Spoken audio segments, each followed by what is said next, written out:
Moi, je commence d'abord par remercier Son Excellence, Monsieur le Ministre, du fait de sa disponibilité en dépit d'une journée pluvieuse, ce qui démontre l'intérêt qu'il porte à son mandat, qui est entre autres aussi la protection des défenseurs de droits humains.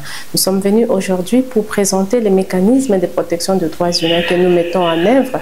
Les mécanismes en soi s'appellent la protection intégrée et la résilience des défenseurs de droits humains, qui est un mécanisme qui protège et qui vient en appui aux défenseurs de droits humains venus de l'Est de la République démocratique du Congo depuis l'escalade des conflits et la prise de certaines villes par les rebelles du M23 et des armées étrangères qui les soutiennent.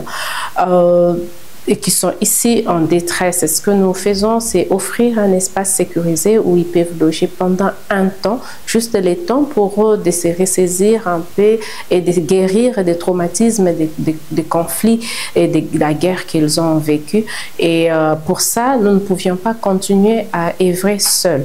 Nous devrions venir présenter les mécanismes au ministère des Droits humains parce que ce sont des citoyens congolais. Les citoyens congolais sont en charge de l'État congolais et nous sommes satisfait que l'Excellence ait pris du temps de nous écouter, non seulement nous des Afiamama qui mettons en œuvre les projets, mais aussi les défenseurs de droits humains qui se sont déplacés de Goma, de Bukavu ou encore du Touré vers Kinshasa à la suite des conflits.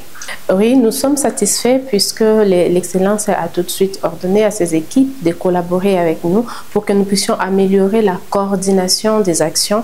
Ça va nous éviter des doublons, par exemple, d'avoir le même défenseur des droits humains qui serait soutenu par plusieurs initiatives. Ça, c'est une très bonne chose. Et donc, je les remercie à travers lui, les gouvernements, pour le soutien qu'ils vont apporter à ces programmes, mais surtout aux défenseurs des droits humains, puisque c'est l'ambassade de l'Allemagne a appuyé, ce n'est qu'un début, mais pour les citoyens congolais, pour nous, c'est une fierté aujourd'hui de réaliser que notre propre gouvernement accepte d'écouter, de s'approprier les mécanismes et encore plus de les soutenir et de collaborer avec nous.